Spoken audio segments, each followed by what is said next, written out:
A barrister, a trial attorney, Edmund King, on how to lose a case.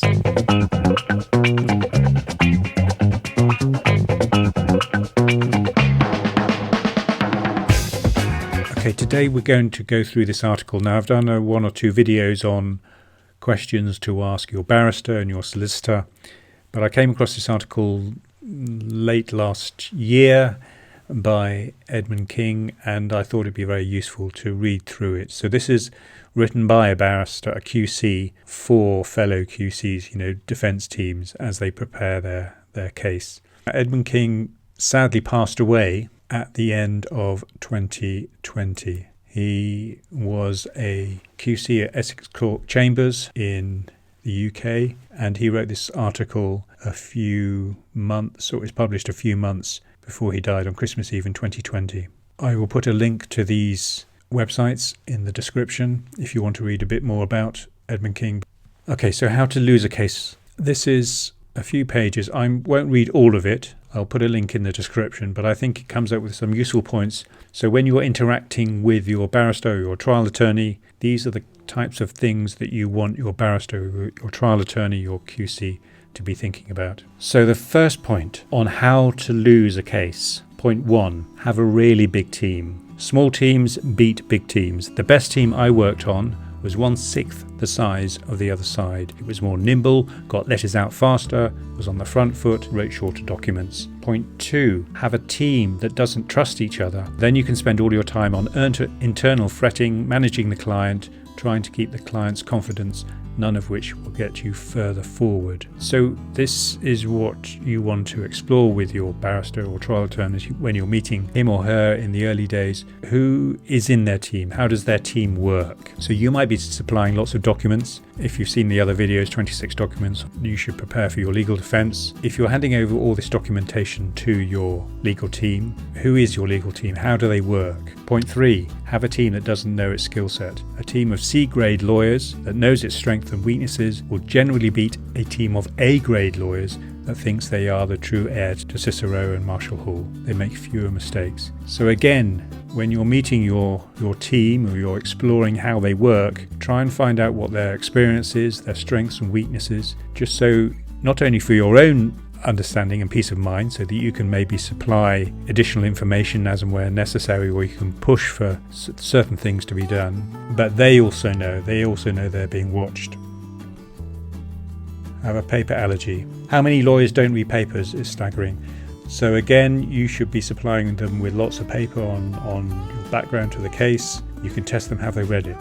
5, use other people's chronology. So this is again how you might lose the case. If you prepare your own, you know what happened. If you don't, you don't. So in your documents that you supply to your legal team, make it very clear how you understand the chronology. And if you're supplying Word documents so it's easily editable, they can amend it and use it if they want. But again, you could ask them when you're meeting them, test them to see how they understand the chronology works in terms of your case.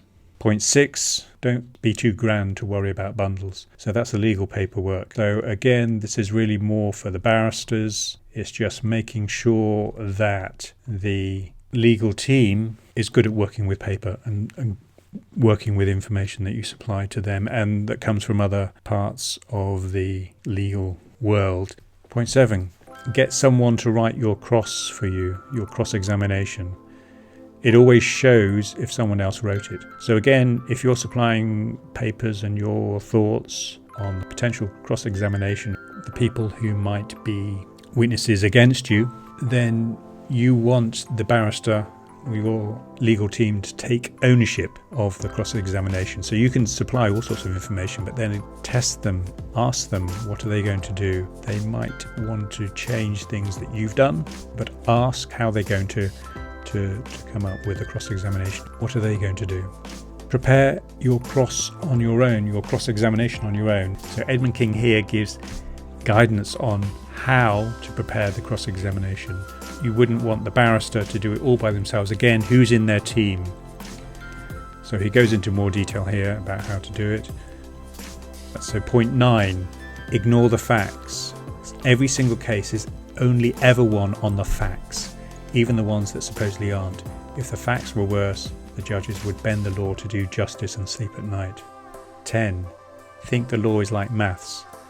Judgments are written as though they are solutions to a set of facts, almost like working through a simultaneous equation. I have this fact, I work it through, this is the answer. That's not how it works. It's more like a moral philosophy. The judge knows where he, she wants to go in the conclusion. They know who won. When you do a simultaneous equation, you don't get to choose your two given equations. The judge gets to choose the facts to which to apply the law, and the facts will be shaped by the conclusion she, he wants to draw. So this is interesting. So you want to know the destination. The judge and others know the destination, so you have to feed the destination.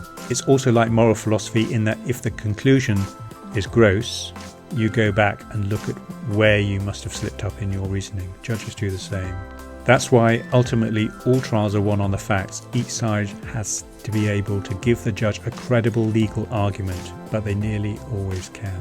Then the judge has to want to see the case through the factual lens that fits the legal argument. When you're compiling your paperwork or talking to your legal team, think of it in terms of facts, compiling the facts, and try and help the judge or the jury work with the facts. And then in some ways work backwards.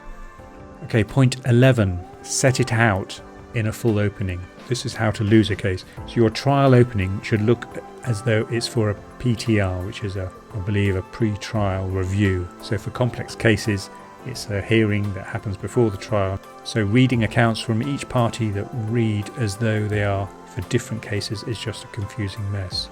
So he's just saying, keep it simple, provide a skeleton to be the guide through the mess. So it makes it easier for the judge and, of course, for the jury. Be the judge's friend, helping him or her into the case, identify the issues, set out the common ground, set out what he, she can rely on, and give him, her, a roadmap of the issues that he or she needs to decide at the end of the case. If you refer to my other videos about the 26 documents to prepare for your legal team, I talk about this. I talk about how to list the facts and provide information in a clear and coherent manner. This helps the barrister and the legal team prepare for trial. The judge can then trust your document as a roadmap. One over-the-top comment will undermine the judge's confidence in being able to trust your submissions. No adverbs, no rhetoric. If the evidence goes well, it is so much more effective from the witnesses than from you. As novelists say, show, don't tell. In court, that means let it come out orally from the witness or in closing. Okay, point 12. So one way to lose a case is to like complicated analysis. There are two forms of intelligence. One explains why apparently simple things are complex, but you want to know the other kind of intelligence that takes something complex and imposes a simple analysis on it. Talking to your legal team and you're compiling your documents and testing, your legal team for their reading of your case, you want to keep it simple. Even if it's quite complex, find a way to make it simple, not only for the judge, but also the jury. Then he goes on to talk about analogies. If good, analogies allow you to be succinct, but you've got to be careful just in case you dig a hole for yourself. Point 13, leave it all to the judge to sort out.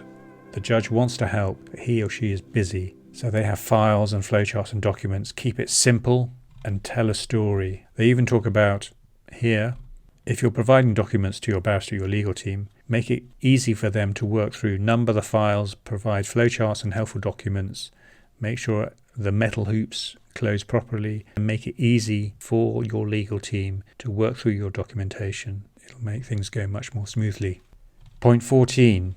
If you want to lose a case, assume the judge knows as much as you about the case. When you get to court, you've been living the case for a long time. Take him or her through it slowly. There are usually two different narratives. You need to show the judge how it happened. Point 15. If you want to lose a case, be recognized as an impressive cross-examiner. So I will link to this in the description. I don't want to read through it all. but you might be able to find this article if you Google "How to Lose a Case" by Edmund King. This is how barristers think. They try and make the case easy and simple for the judge and the jury. So you have to prepare the documentation and compile the chronology and all the evidence as succinctly and comprehensively as possible. Don't embellish the facts. Keep it factual and keep it checkable where possible. But you want to get into the head, you want to get into the mind, the way a barrister or a trial attorney works. Thank you for tuning in. Please do like and subscribe and check out the other videos. If you want to support me, that would be a great help and much appreciated. You can buy me a coffee, follow the link in the description, or you can even check out the books, Mad as Hell Parts 1 and 2. Part 1 is the 899 days on bail before I was charged, and then Part 2 is the 7 months of the trial preparation before the case against me was dropped. The ebook and paperback is available on Amazon. Search for Mad as Hell by David M. Anderson, and you could probably go into a bookshop and they could order it from their systems as well. And of course, if you or a loved one are experiencing legal troubles yourself, I hope you found this channel and video useful, and the very best of luck. Thanks.